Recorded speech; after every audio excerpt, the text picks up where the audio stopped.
பீரோவில் நம்ம அடுக்கி வைக்கிற துணியெல்லாம் கலைஞ்சு போகுது, ஆர்கனைசர் ஏதாவது பார்க்கலாம் அப்படின்னு சொல்லிட்டு அமேசானில் ஏதாவது ஆர்கனைசர் இருக்கான்னு சொல்லிட்டு வார்ட்ரோப்க்கு பார்த்தோங்க. ஸோ அதில் பார்த்தீங்க அப்படின்னா எல்லாமே விலை ஜாஸ்தி போட்டிருந்தாங்க.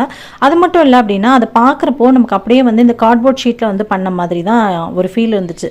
சரி, ஆனால் அது வந்து ஒரு கிளாத்தில் பண்ணியிருக்காங்க. பட் வந்து கார்ட்போர்ட் ஷீட்லாம் நம்ம வீட்டில் நிறைய கிடக்கலாம், அதை வச்சு பண்ணலாம் அப்படின்னு சொல்லிட்டு இந்த கிஃப்ட் ரேப் பண்ணுற பேப்பர் வந்துட்டு ஆர்டர் போட்டிருந்தோம். கூடவே வந்து ஃபெஃபிபான் வந்து ஆர்டர் போட்டிருந்தோம். ஸோ அதை வந்துட்டு எடுத்து வச்சுட்டு வீட்டில் இருந்த கார்ட்போர்ட் ஆட்டை எல்லாத்தையுமே எடுத்து ஒன்றா வச்சுட்டு அதை மாடலாக எடுத்துக்கிட்டு நம்ம அதே மாதிரியே வந்துட்டு இந்த ரேப் இதில் செஞ்சிடலாம் அப்படின்னு சொல்லிட்டு செய்ய ஸ்டார்ட் பண்ணோம். ஸோ இதுக்கு பார்த்தீங்க அப்படின்னா ஃபெஃபிபானை ஃபுல்லாக அப்ளை பண்ணிவிட்டு கூட இந்த கிஃப்ட் ரேப் இருக்குல்ல அந்த இது பண்ணிட்டு நடுவில் இது மாதிரி கட் பண்ணி எடுத்துகிட்டு நம்ம இது மாதிரி ஃபுல்லாகவே அப்ளை பண்ணி எடுத்துட்டோம் அப்படின்னா ஒட்டி எடுத்துட்டோம்னா அழகான நமக்கு ஆர்கனைசர் வீட்டிலே ரெடி ஆயிருங்க. கார்ட்போர்ட் ஷீட் நிறையா இருந்துச்சு அப்படின்னா இது மாதிரி ட்ரை பண்ணி பார்க்கலாம். ஸோ அதுக்கும் இதுக்கும் என்ன ஒரு ப்ளஸ் அண்ட் மைனஸ் அப்படின்னு பார்த்தீங்கன்னா அது வந்து கிளாத்தில் செஞ்சுருந்தாங்க, நம்மளால வந்துட்டு ஃபோல்ட் பண்ணி எடுத்துக்க முடியும். பட் இதை ஃபோல்டு பண்ண முடியாது. பட் பீரோவில் வைக்கிறப்போ பார்க்கறதுக்கு ரொம்பவே நீட்டாக அழகாகவும் இருந்துச்சு.